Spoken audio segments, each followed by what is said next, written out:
Assalamualaikum warahmatullahi wabarakatuh. Halo semuanya, apa kabar? Selamat pagi, siang, sore, atau malam dimanapun itu kalian berada. Perkenalkan, nama saya Gusti Nadia Mumtazah dan saya bersekolah di SMP Islam Sabilal Muhtadin. Gadis kecil dari kota Seribu Sungai, Banjarmasin, Kalimantan Selatan. Di tempat saya berasal, air bukan hanya mengalir di sungai, tetapi juga mengalirkan cerita, legenda, dan keajaiban. Pada kesempatan kali ini, saya ingin mengajak kalian semua memasuki dunia dongeng.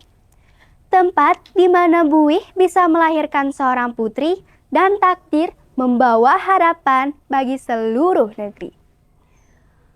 Duduk yang nyaman, bukalah telinga dan hatimu, karena inilah kisah tentang Putri Junjung Buih. Seorang putri yang lahir dari buih-buih sungai, membawa pesan dari langit dan misteri dari dasar air. Sebelum itu, cerita ini saya ambil dari sumber yang menarik, yaitu YouTube Riri Cerita Anak Interaktif. Jauh di masa lalu, di daerah Kalimantan Selatan, berdirilah Kerajaan Amuntai. Kerajaan ini sangat unik karena dipimpin oleh dua raja. Raja pertama bernama Raja Patmaraga yang berarti Raja Tua. Sedangkan raja yang kedua bernama Raja Sukmaraga yang berarti Raja Muda. Meskipun kerajaannya makmur dan semua rakyat hidup sejahtera, kedua raja ini masih kurang bahagia karena keduanya belum memperoleh anak. Setelah penantian yang lama dan berdoa dengan tekun, akhirnya istri Raja Sukmaraga, Raja Muda, mengandung. "Semoga anak kita kembar ya istriku," ucap Raja Sukmaraga. "Amin suamiku," sahut istrinya.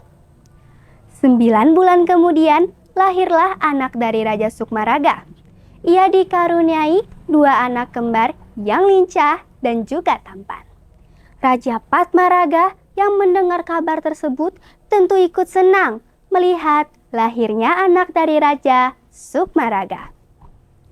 "Mereka berdua sangat menggemaskan," ucap Raja Patmaraga. "Ya, semoga kelak bisa menjadi pemimpin yang baik," sahut Raja Sukmaraga.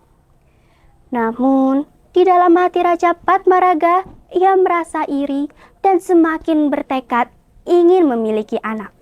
Malam harinya, sebelum pergi tidur, ia memanjatkan doa pada Yang Maha Kuasa, meminta agar diberi petunjuk.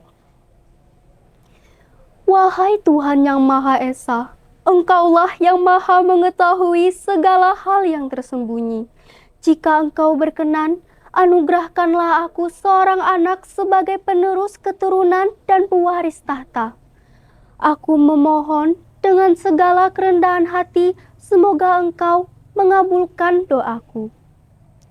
Raja Patmaraga pun menutup matanya. Dan ia tertidur. Di dalam tidurnya, ia bermimpi melihat sosoknya sedang bertapa di Candi Agung. Ia terbangun dan merasa mimpi itu terasa nyata.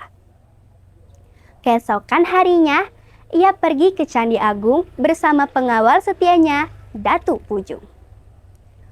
"Aku akan bertapa di sana, Datuk. Tolong jangan biarkan siapapun menggangguku." "Baik, Baginda." Mereka pun tiba di Candi Agung. Sesampainya di sana, Raja Patmaraga segera bertapa dengan bersungguh-sungguh dan berhari-hari lamanya. Hingga pada suatu hari, "Oh, Baginda sudah selesai. Bagaimana pertapaanmu, wahai Baginda?" "Entahlah, Datuk. Aku merasa belum mendapat petunjuk. Tetapi aku yakin Tuhan telah merencanakan sesuatu kepadaku. Sebaiknya kita pulang sekarang." Dalam perjalanan kembali ke istana, Raja Padmaraga melihat sesuatu yang menarik perhatiannya ketika sedang berjalan menyusuri sebuah sungai. "Datuk, apakah kau melihat apa yang aku lihat? Itu bayi, ada bayi di sungai." Raja Padmaraga segera menghampiri bayi tersebut. Namun, ketika hendak mengangkatnya, "Tunggu dulu!" Betapa terkejutnya raja dan pengawalnya melihat keajaiban itu. Bayi tersebut bisa berbicara. "Jangan bawa aku seperti ini. Tolong bawakan aku 40 dayang untuk menjemputku, dan satu lagi aku minta selembar tenun yang dibuat dalam setengah hari saja," ucap bayi tersebut. Raja Padmaraga segera memerintahkan Datuk Pujung untuk bergegas kembali ke istana. "Tolong sampaikan kepada Raja Sukmaraga untuk menyiapkan semuanya. Sebelum sore, kalian semua sudah harus tiba di sini." Datuk Pujung pun segera bergegas kembali ke istana. Ia ingin segera menyampaikan pesan Padmaraga kepada Raja Sukmaraga serta rakyat. Sesampainya di istana, ia segera menghadap pada Raja Sukmaraga.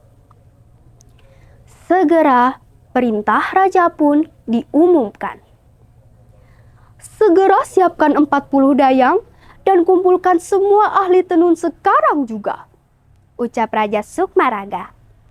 Para rakyat awalnya merasa ragu untuk memenuhi permintaan raja mereka. Namun, mereka tetap memenuhi permintaan raja mereka. Hingga waktu yang ditentukan pun telah tiba.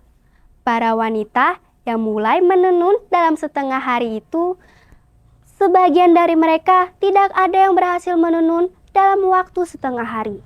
Hingga ada seorang gadis muda yang menawarkan hasil tenunannya.